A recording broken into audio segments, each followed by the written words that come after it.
Thomas, bonsoir. Salut. Salut à toi. Je suis content de te voir en live. Ça fait longtemps que j'espérais te voir. Thomas, victoire méritée du Stade Français ce soir. Ouais, victoire méritée par rapport à la production. On va dire que le Stade Français a mieux conduit son match. Alors certes, les blessures n'ont pas arrangé les Toulonnais. Quand on voit Karl Lehmann obligé de jouer en deuxième ligne, Juan Smith obligé d'essayer aussi. Les débuteurs qui ne sont pas débuteurs avec un taux de réussite qui frôle les 40%. Il y a 10 pénalités. 18 points. Il y a 10 pénalités, 4 qui sont réussies, donc 6 échecs. Et il y a 2 transformations, il n'y en a qu'une de réussie. Bon, même si elle est en coin, ça ne fait pas assez.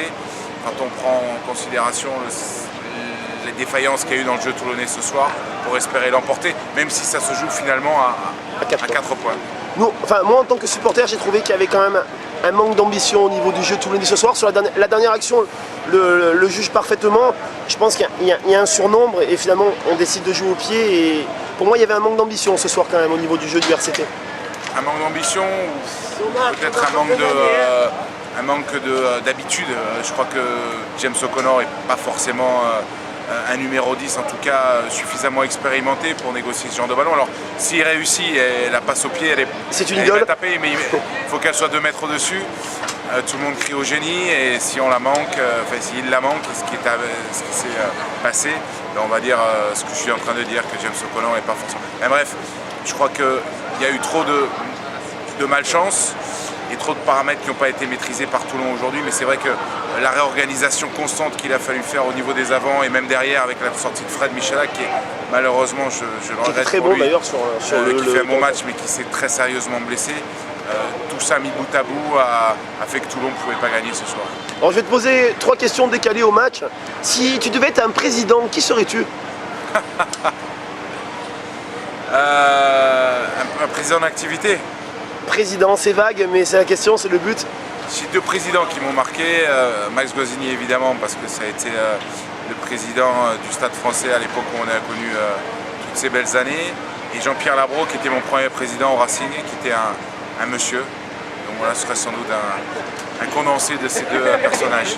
Question, quel est ton dernier essai marqué ici à Mayol? Moi j'ai la réponse. Ouais, je me rappelle aussi, la dernière fois que j'ai foulé cette pelouse, c'était avec le Racing en Pro D2. Et j'avais pas eu grand chose à faire, j'avais juste eu à courir.